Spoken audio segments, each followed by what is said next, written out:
Hi there, I'm Matthew R. Kearns, President and Artistic Director of St. Lou Fringe, and welcome to our Unjuried podcast, this year celebrating the 15th anniversary of St. Lou Fringe, STLFringe FEST.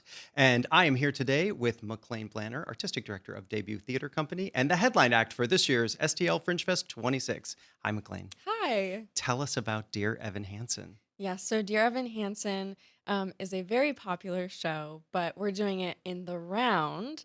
And it's a very new take on the show, but it's basically about connection and the lies that we tell to feel seen. As an artist, great. I'm excited about the show. It's going to be a hit. It's at the Marcelle Theater. Yes. But I'm going to backtrack for a second. I want to talk about you as an artist. How long have you been practicing, and what does the journey like that brought you all the way here to artistic director of a theater company? Yeah, so I started doing theater, I think, when I was about 6, community theater, local theater. And then in 2016, I started Debut Theater Company after a close friend of mine was diagnosed with leukemia. And I was 12 at the time. So I wasn't really, sure of how to process this and also what I could do to help. I just felt very helpless, and I knew that the one thing that I knew anything about was theater and art. And that's actually how my friend and I met, doing theater together.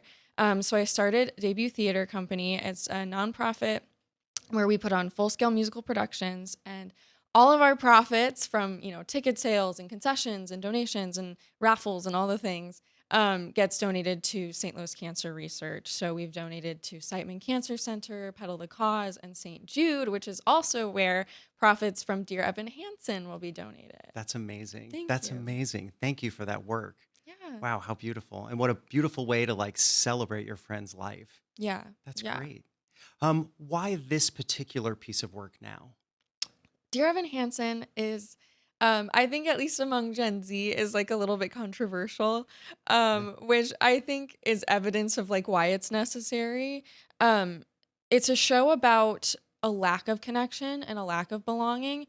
All of the characters do some, questionable things. They have questionable actions, and it's because of a lack of connection. And I think audiences really love when there's like a good guy and a bad guy, and it's easy to differentiate between the two. But I say that Dear Evan Hansen is an exercise in empathy because all of these characters have a little bit of good and a little bit of bad in them. And they do things because, they didn't have the tools they need to be supported. So I think as an audience member, it's great to see a show where you have to practice empathy. It's great to, understand a hero when they're a good person throughout the entire story. But when people are complicated and they're realistic, we can use that in our own lives and maybe extend that empathy to people we know. Sure. Yeah. Why controversial? You said it's a little bit of controversy in the Gen Z. Tell me about that. Well, Evan Hansen is a complicated protagonist. I think a lot of people find him irredeemable. And that's different from my opinion. I definitely feel for Evan, and I think that, it's an exercise in empathy and extending empathy to somebody that, doesn't make the right decision all the time. Yeah, totally. What's your art making process like? Yes.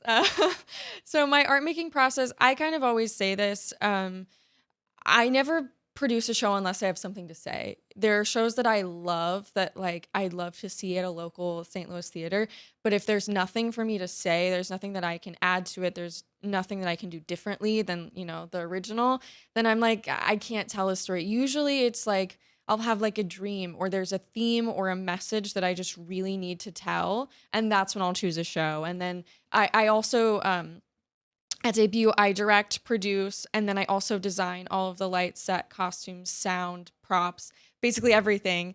So I just do all of the production design, and all of that comes from like a dream or a theme I'll have. Like I'll have like, oh, I need to tell this. Last year we did cabaret, and I really wanted to talk about, some of the stuff that was happening with immigration in the U.S. currently. Oh, yeah. And so like everything came from that. Also, with Debut, because we donate all of our profits, we have a limited budget. So a lot of the concepts come from like, what can I do? What story can I tell with limited resources? And that's my favorite thing about the Fringe is we are the epicenter of there are two nickels to rub together and we're going to make the most creative experience ever. And I've seen some of the most beautiful work in my career that's been on a budget of nothing. Yeah. So that's commendable because it's a great place to start. I believe that's where real creativity comes from. Yeah. And it sparks ways of like, I don't have $6 million to do this like they did it on Broadway. Meanwhile, I'm going to take this and turn it into something like In the Round, which is your vision. And a story that I've seen before, but I've never seen it told like this. Yeah. So I think that's very, very commendable and awesome. Thank you. What do you want the audience to take away? What's the thing that you're like, I want you to take away this? Yeah. I think Dear Evan Hansen is a story about mental health. There's a lot of discussion of suicide and of loneliness. So I obviously want the audience to feel that message of you are not alone. We often feel alone in our aloneness, but if we ask the people around us, if we really take a second to look around or to ask for help, we'll realize that like we are not alone in our aloneness, and there is community. There are people that are there for you if you need help. And I think on the flip side of that, we are not alone. All of our actions have consequences, like Evan's actions. Everything that we do is going to affect somebody else. So maybe to think twice about what we do with our aloneness, because that could end up hurting other people. Amazing. So this is our 15th year. We've made 700 shows thereabouts in our history, and you're a part of that class now. I feel like there's always some artist out there who's stuck, who's like, I've got this idea, I don't know how to make it. What's your advice to them about getting unstuck and getting that work from their mind to the stage? Yeah, I have a lot of friends who are like incredibly talented, just like amazing writers, directors, artists. And a lot of the time they'll say like, "Oh, I have this idea, but I'm scared that no one's going to like it, or I'm scared that it's not going to be successful. It's going to be a flop." And I'll say, what I try to say, or I try to like inspire them with if I can, is it's not, I tell this to my actors too. I say it's not your job to make the audience like you. It's your job to tell the story. That's right. And that's the thing. Sometimes stories aren't a pleasurable experience for the audience, but it's a necessary one. And I also think like success is different for everyone has a different definition of success. Like, is it comments? Is it likes? Is it views? Is it a dollar amount that you get? And if you are going off of other people's definition of success as opposed to like feeding your soul. I say like we feed our soul, not our purse with debut. Right. And I like to say like if you're not feeding your soul, if you're just trying to hit that like definition of success for other people, like you are going to be miserable. So like who cares if other people like it? There is going to be a portion of people who see it who are going to get it. There of course going to be people who don't get it. But it's for the people who do. Yeah. And for the people who don't, it's okay if they don't get it. I always believe that I put the work out as an artist, and how it lands on you is up to you. Mm-hmm. That's your story and your journey, and this work is going to meet so many people in so many different ways. But it is telling a good, valuable, important story, and I'm so grateful that you've joined us this year to make that story the headline act of our festival. Thank you. What's the thing you want to see this year at the Fringe? When you've got 2 seconds of free time, let's pretend that that's going to happen, right?